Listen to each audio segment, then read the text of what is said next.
Midnight's Children is one of the world's most beloved novels. 32 years after it was first published, it is finally a film now. It has exploded upon the world now as a movie. The maker of the film and the writer of the novel, Salman Rushdie and Deepa Mehta, are with us in the Headlines Today studios. Welcome to you both. A sense of relief, a sense of achievement that the film is released without a hitch in India? Oh, I'm thrilled. I mean, you know, there are always people that say that something's going to happen or the other, but it's just been wonderful. I mean, was there really no problem at all? There was no problem. I mean, there's a bit of a hiccup when we were shooting, which in Sri Lanka, but that was resolved in 2 days literally, and we were there for more than 100 days, and there was no problem at all.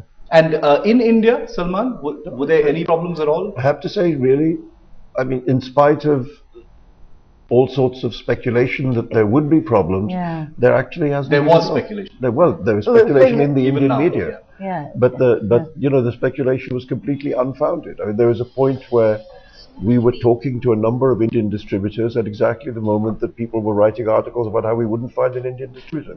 In fact, we found one very easily. You know. Were you mentally prepared at all for you know, the film perhaps not releasing in India, a worst case scenario? No, I would have been very disappointed. I mean, look, as you said kindly in your introduction, this book has been around in India for a long time and has been very well liked. You know, there's never been an issue about Midnight's Children, and so why should there be about the film? You know, I mean, the book has been here, and millions of copies have been sold, and people like it. And pirated. Have you ever been sold a pirated copy? I've been asked to sign one, and I remember when I expressed some reluctance to sign a pirated copy, that the person who had it said, "What do you want, Mr. Rushdie, readers or royalties?" And I said, "I don't see why I have to choose." Both. The pirates were so happy at one point when the book first came out. They were selling so many copies of the pirate edition that the pirates started sending me thank you greetings cards. Happy birthday, the pirates. Happy New Year, the pirates. You know, the film, the making of the film, Salman, you know, you've been quoted as saying it's you know, the completion of a circle for you. Explain. Well, you know, I'm a boy from Bombay. The novel was born out of that experience. You know, it started out, before it grew, it started out as a desire to write a novel about childhood, which was going to draw on my childhood in Bombay. You know, so the novel's birth was that. You know, and then all these years later, after the novel has had this extraordinary life, you know, for the film of the novel to come back to India, you know, to the place where it was born, if you like. You know, that's what I meant by closing a circle. All right, and in the making of this film, was it difficult to relate to the country that you once knew? No, because I mean, first of all, I've always retained a kind of feeling of connection with India, so it doesn't feel like that was broken, you know.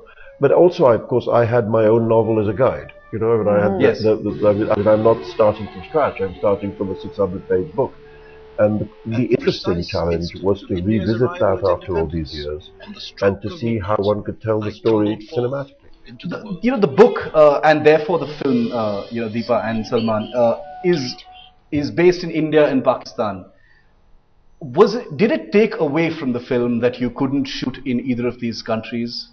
I chose not to shoot in India, Pakistan, for the main reason we came here for a recce, and we went to Mumbai, we went to Bombay, we went to Delhi, and we went to Agra. And in Agra, you know, the minute you go slightly higher than a first floor, you see nothing but syntax tanks. No, you wouldn't like it. Okay. You come to Bombay, you come to Delhi, and you know, when you go to Kasturba Gandhi Marg, or in that time in the 1940s, Curzon Road, you see nothing but high-rise buildings, and the metro and the overpasses, and it's the same thing with Mumbai. I mean, you go to Bombay, and we went there. We went to Warden Road, where Methold Estate was, where Salman has set that whole, you know, the whole growing up. You know, we talk about the 1940s again, 47, 48, 49. There is no way you can see anything that is even remotely. Did that make you sad, though, that you couldn't shoot in India? I mean, you recce'd, but you figured you could. We did shoot in India. We have shot in India. I mean, largely. No, not at all. Because it was just, I mean, as a filmmaker, you know, filmmaking is all about smoke and mirrors. Gladiator wasn't shot in Rome. That's the way it is. Salman, you've said that you're bored of being called controversial. I imagine the both of you feel that way. You're bored of being asked questions about the controversy that seems to surround you. But it does follow you everywhere you go. Even now, you know what's happening in Jaipur. You've got Islamic clerics who want the people who and read Salman out, is here. who read out from the Satanic Verses last year. They want them arrested. I know you've been asked this question before, Salman, but what would you say to these clerics? They're not saying anything about you this time. That's the difference. I would tell them to get a life. Maybe they need to watch more TV. It just seems like they don't have enough to do. Because actually, for a start, I was very grateful to those writers who stood up for free speech last year. That's pretty and amazing, I think anyone in India who cares about free speech should be grateful to those writers also, let alone persecute them. But I think that there is simply no way of having cultural festivals like the Jaipur Festival if different interest groups can start protesting about the presence of different writers. You have the point about a literature festival is that people come together to exchange ideas, and now some of those ideas may be things you don't like. But that's the point of having such gatherings. You've got right-wing organizations now asking the organizers to throw out the Pakistani authorism. Well, exactly. Then you will have tall people's organizations saying you should throw out short people, and thin people's organizations saying the fat people should be banned. Either we are going to have a free and open discourse in our society, or we're not. This is the choice. The both of you, Deepa and Salman, you've both spent parts of your life, facing death threats, threats of persecution because of the books you write or the movies you've made. Political and religious expediency as a reason for cracking down on freedom of expression has only gotten worse in this country. I can tell you as a journalist, at least once a week, we report stories of politicians or group or clerics of any kind, of all religions, taking exception to a book or a play or a novel, or a piece of music, or even a cartoon book, as happened recently. It's actually gotten worse. It's actually gotten worse. I agree with you. I think culture is a soft target. It's easy. Artists have no armies. They have no gangs of gundas to go out on the street and defend their novel. So if that happens to be what you want to do, it's not that hard to do. When was the last time that you saw politicians being stoned?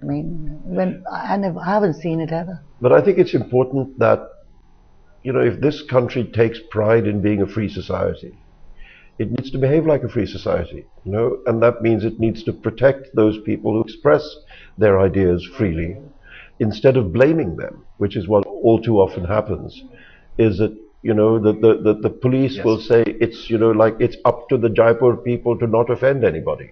Well, no, it isn't, because art and literature has always expressed ideas strongly, and sometimes that means that other people won't like that, But the answer to that is, read a different book, see a different movie, go to a different art museum. You don't have to see the movie.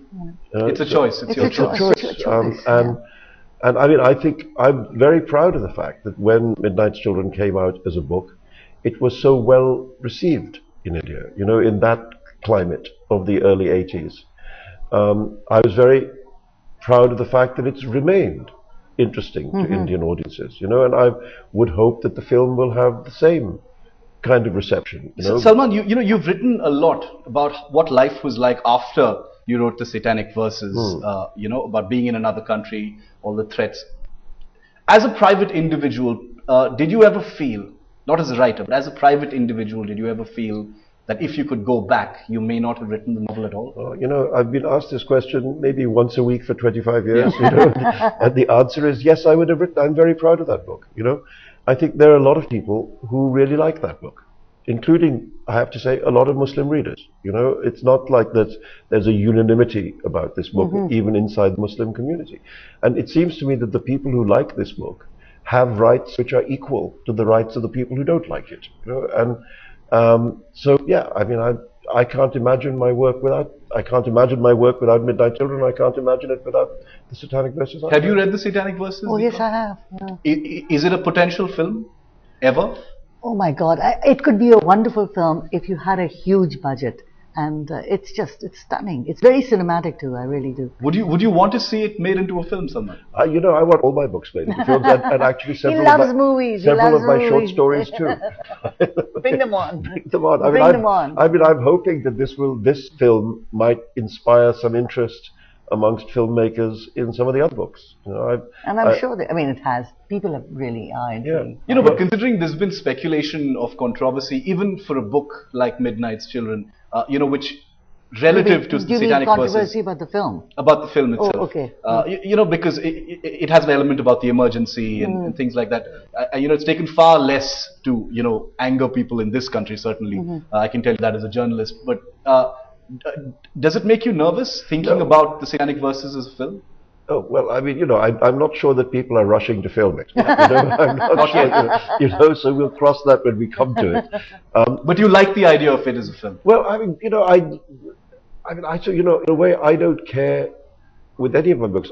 If they never get filmed, that's all right too, you know, because I don't write the book for it to be made into a film, you know. But if somebody comes along who is passionate about it, I mean, I always follow the passion, you know. I mean, the thing that happened with Deepa and me is that I could see that her feeling for this book was so deep, you know, in terms of her own life and her own work, that I responded to that, her passion for it. That's why. But you enjoyed transforming a novel that you wrote into a film. I mean, you see yourself doing that.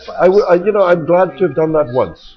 I'm not sure that I would do it twice. I mean, I think I think the people should know that you really didn't want to write the script. I mean, Salman did not want to write the script. He said, "No, I've done it. I've written the book. I don't want to write the script." But I felt very strongly. You made him write the script. Absolutely. I said. And in the end, everybody just does what he says. That's actually the easiest route. You know, Deepa says so. Deepa's boss. Yes, G. No, but Thank you. He's very funny. I want to get your thoughts on some of the things that have been happening in the country right now. Last month, I'm sure you've read about it. There was a horrific crime in the capital. There was a gang rape and a murder of a young woman. You know, neither of you is a stranger to the psychology of violence. You know, you've spent large parts of both of your lives, you know, facing death threats of mutilation and bodily harm. What are your thoughts on, you know, one of the points of focus that has come up for debate in the media about the inherent violence in India right now? I don't know about inherent, you know. I mean, I think the human race is what it is, you know, and I think that India is no more or less part of the human race than anywhere else. You don't think it's more violent or less? No, what I think is that there's it's what's around it, right?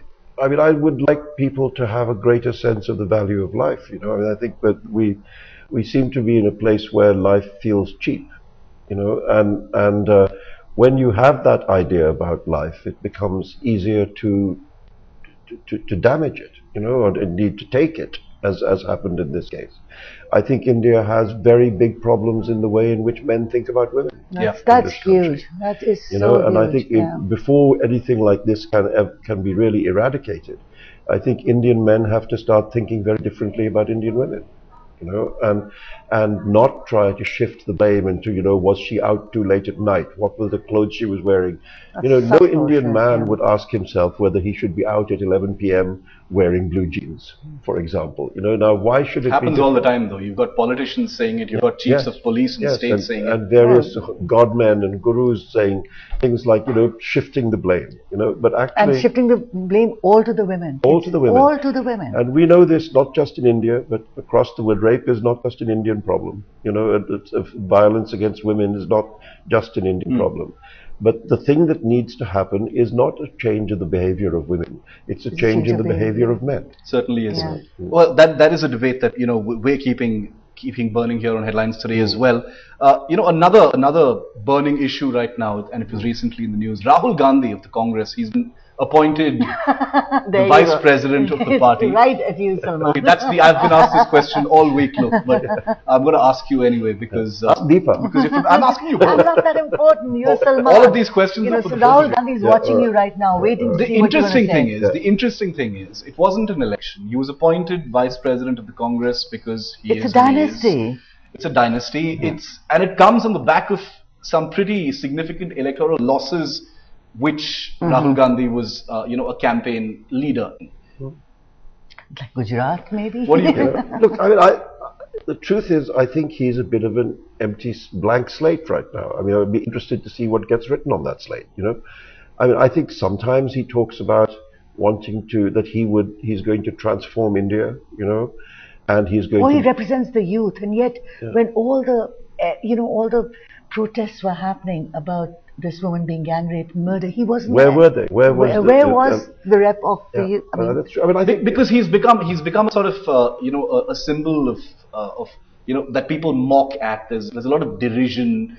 You're on Twitter. You're both on Twitter. I'm sure you've perhaps seen it sometimes. A lot of derision about Rahul Gandhi. Why doesn't he say more? Why doesn't he do more? Well, let's see. I mean, I think, obviously, if he's now in this new position, he presumably will say and try and do more. And I mean, I think people must be judged by their actions. So let's see what he does. And so, I mean, I think at the moment, maybe he'll surprise us all. The man who at least the media likes to pit Rahul Gandhi against is the Chief Minister of Gujarat. Yes, I saw that debate. Controversial figure, lends himself quite a bit to magic realism. He's got this 3D hologram that he projects into villages because he can't be there at the same time. Wow. It's a 3D hologram of himself where he's giving a speech. He's sitting in a studio and giving a speech, and that's a projection for these huge crowds. That's a kind of the modern. He's a polarizing figure. He's a polarizing figure, and he's almost unanimously regarded in the media as a potential future prime minister in 2014.